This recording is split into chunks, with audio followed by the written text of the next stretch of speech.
Sir, ഇന്നും കാട്ടാനയുടെ ആക്രമണത്തിൽ ഒരാൾ മരിച്ചു. അപ്പോൾ ഈ ആഴ്ച 5 പേരായി, കഴിഞ്ഞ 3 ദിവസം കൊണ്ട് 4 പേരായി മരിക്കുന്നു. വലിയ ഭീതിയാണ്.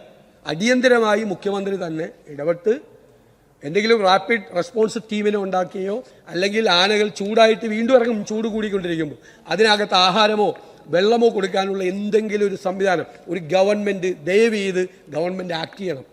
ഗവൺമെൻറ്റിൻ്റെ ഒരു പ്രസൻസ് അവിടെ ഉണ്ടാകണം. ആളുകൾക്കൊരു കോൺഫിഡൻസ് കൊടുക്കണം. ജനങ്ങൾ അവർക്കൊരു പ്രതിസന്ധി ഉണ്ടാകുമ്പോൾ അവരാഗ്രഹിക്കുന്നത് അവർ തിരഞ്ഞെടുത്ത ഒരു ഗവൺമെന്റിന്റെ പ്രസൻസാണ്. ദൗർഭാഗ്യവശാൽ അതില്ല. ഇവിടെ വി ജോയി പറഞ്ഞ് ഞങ്ങൾ മലയോര സമരയാത്ര നടത്തിയത് പാർട്ടിയിലെ കാര്യം കൊണ്ടാണ്, അവിടെ ഒന്നും ഒരു പ്രശ്നമില്ലെന്ന് പറഞ്ഞു. ജോയിക്ക് അറിയില്ലാഞ്ഞിട്ടാണ്. ജോയി മലയോരത്ത് പോകാത്തതുകൊണ്ടാണ്. സങ്കടങ്ങളാണ്, കണ്ണുനീരാണ്, വിഷമമാണ്, പ്രയാസമാണ്. അവർക്ക് പൈസ കൊടുത്തിട്ടില്ല ഫോറസ്റ്റ് ഡിപ്പാർട്ട്മെന്റിന്. അവർക്കൊന്നും ചെയ്യാൻ പറ്റുന്നില്ല. ഫെൻസിങ് ഉണ്ടാക്കാൻ പറ്റുന്നില്ല, കിടങ്ങു കുഴിക്കാൻ പറ്റുന്നില്ല, ഹാങ്ങിങ് ഫെൻസിങ് പറ്റുന്നില്ല, റെയിൽ ഗാർഡ് ഉണ്ടാക്കാൻ പറ്റുന്നില്ല. പരിതാപകരമായ അവസ്ഥ. കൃഷി മുഴുവൻ തകർന്ന് തരിപ്പണമായി വലിയ പ്രയാസത്തിൽ നിൽക്കുകയാണ്.